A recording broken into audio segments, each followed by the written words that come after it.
Boa noite, turma ligeira, estão todos bem? Espero que sim. Neste vídeo, vamos abordar o grande número de jogadores negros, filhos de imigrantes negros principalmente, jogando por seleções europeias nesta Copa, mas também temos asiáticos e latinos. Para não perder nada, já se inscreve no canal e ativa as notificações.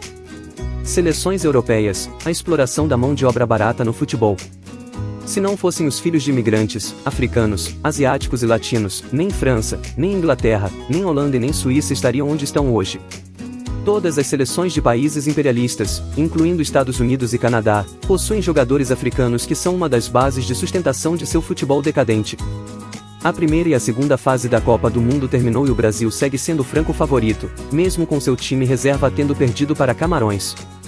Por outro lado, as seleções europeias não se destacaram tanto este ano, em exceção à França, contudo algo que ficou muito evidente é a participação dos imigrantes nos grandes times europeus.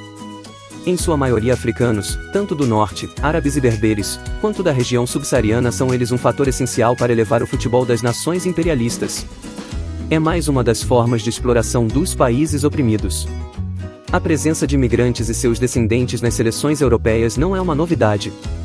Na Copa de 2018 isso veio à tona com a vitória da França com uma seleção titular com uma minoria de brancos, na própria vitória da França em 1998 isso também ficou evidente sendo o maior craque Zinedine Zidane, um argelino. Com essa composição de países está evidente que essa presença de africanos, e no caso da Inglaterra também caribenhos, é um fenômeno do imperialismo. As seleções europeias de países não imperialistas, como Sérvia, Croácia e Polônia. Estas são as com o maior número de brancos na Copa justamente por não serem países que importam mão de obra de suas ex-colônias. Galera, não esquece de curtir e compartilhar para mais pessoas. A França é de longe a campeã com 13 jogadores, a Alemanha tem 7, a Bélgica 6, a Suíça 6, Portugal 5, Espanha 4, Holanda 4, Dinamarca 2, Inglaterra 1 e até o país de Gales tem 3. Também estão presentes os Estados Unidos com 3, isso sem contar a sua própria população negra, o Canadá com 4, e a Austrália com 4. A Inglaterra se destaca com poucos jogadores no infográfico, contudo o número de negros em seu time é alto, inclusive dos 9 gols marcados até agora 6 foram por jogadores negros. Em relação ao número de gols, a prevalência dos imigrantes também fica clara.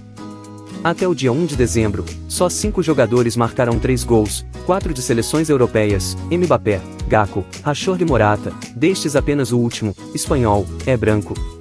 O quinto jogador foi Ener Valencia, o craque equatoriano que também é negro, fosse ele de um país africano talvez estivesse jogando em alguma seleção europeia. Os dados de chutes a gol também são reveladores, os 3 primeiros colocados jogam na França e na Alemanha e são descendentes de africanos. O próprio Mbappé, da França, Jamal Musiala e Serge Gnabry, estes da seleção alemã. Da lista dos 10 com mais chutes a gol, 6 são europeus e 4 são negros, os 2 brancos são espanhóis. A Espanha nesse sentido parece destoar um pouco das outras seleções e também é uma das que apresentam um futebol mais original, apesar de feio, uma continuação do tiki-taka, famoso pela Copa de 2010. A importação de jogadores africanos para as seleções dos países imperialistas também criou absurdos na Copa. Um deles foi na partida da Suíça contra Camarões, em que o camaronês Embolo jogando pela seleção suíça fez o gol da vitória. Outro caso é o de Timothy Weah, filho de um dos mais importantes jogadores africanos da história, George Weah, agora presidente da Libéria. Weah filho joga pela seleção dos Estados Unidos. A Libéria foi a única colônia formal dos Estados Unidos na África e agora cede jogadores ao país na Copa do Mundo. Há também o caso de Lukaku, o maior craque da Bélgica, que semelhante a Weah, é filho de um importante jogador do Congo. O futebol europeu, fora da Copa do Mundo, já atua na prática como um futebol internacional, sendo os melhores clubes os que possuem jogadores de todo o mundo, principalmente brasileiros. A seleção brasileira de 2022 tem 22 jogadores que jogam na Europa, 10 deles na Inglaterra, país que tem apenas uma vitória em Copas.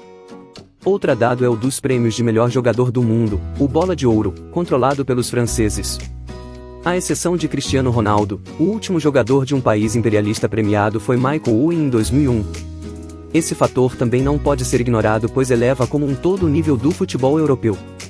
A maior parte dos jogadores que joga nas ligas da Espanha, Inglaterra, França e Alemanha não joga nas seleções desses países, disputando a taça pela sua própria seleção. Contudo, isso eleva o nível dos jogadores daquele país pois melhora o nível do futebol que é jogado nos campeonatos europeus. Analisando os dados, o que fica claro é que os principais países do imperialismo são os que mais baseiam seu futebol nessa importação de jogadores. A Espanha destoa um pouco pois a sua principal área de influência é a América Latina, onde o futebol é desenvolvido e, apesar de ser um continente exportador, os maiores craques ainda jogam pelos seus países de origem. Portugal por sua vez importa jogadores das suas antigas colônias africanas, mas é um país minoritário do imperialismo e por isso também destoa um pouco dos maiores, sendo um único que tem o próprio craque do século XXI, Cristiano Ronaldo. A França tendo herdado uma enorme esfera de influência com as suas ex-colônias africanas, com destaque para os árabes, que também jogam na seleção, é a que melhor expressa essa importação de jogadores. A Alemanha mesmo não tendo herdado também entra no clube dado seu poder econômico, e ela ainda importa jogadores turcos e do leste europeu, sua grande esfera de domínio econômico na Eurásia. E a Inglaterra apenas aparenta ser a que menos importa jogadores pois seu processo de migração é tão antigo que já não fica tão explícito, contudo os descendentes de suas ex-colônias, da África, do Caribe e até da Irlanda são importantíssimos para a seleção. A questão da importação de africanos para as seleções europeias escancara o domínio imperialista do planeta. Afora o Brasil e a Argentina, que se mantêm firmes nas fases de eliminação das Copas, raramente um país oprimido consegue avançar. Os países imperialistas usam todos os mecanismos a seu alcance para tentar manter seu domínio sobre o futebol, que perderam na prática para o Brasil em 1970, mas que o mantém artificialmente devido ao poder econômico. Um desses mecanismos é justamente importar a mão de obra assim como fazem para outros setores de sua economia. Os países imperialistas disputam a Copa com a vantagem econômica, o privilégio de importar jogadores, e têm os monopólios da imprensa ao seu lado. E apesar disso não estão dando conta de se manter dominantes. Ninguém teve 100% de aproveitamento na fase de grupos. A Alemanha e a Bélgica já foram eliminadas, a França se classificou empatada com a Austrália e a Espanha abaixo do Japão, países sem tradição no futebol. Os países europeus na Copa do Mundo, entretanto, não têm o recurso mais valioso de todos no que tange ao futebol, os jogadores brasileiros.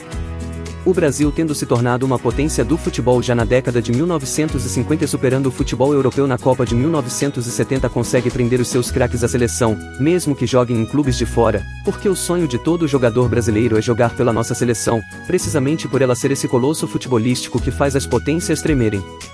O futebol europeu, assim, é o futebol do opressor, o futebol dos monopólios capitalistas, o futebol dos que jogam com a imprensa, que fazem campanhas políticas para desestabilizar o Brasil, a Rússia e o Catar. Que saqueiam a África economicamente e depois roubam seus melhores jogadores, que exploram os negros como cidadãos de segunda categoria em seus países mas aproveitam a sua habilidade no futebol. Que dividem os povos oprimidos para se colocar acima de todos.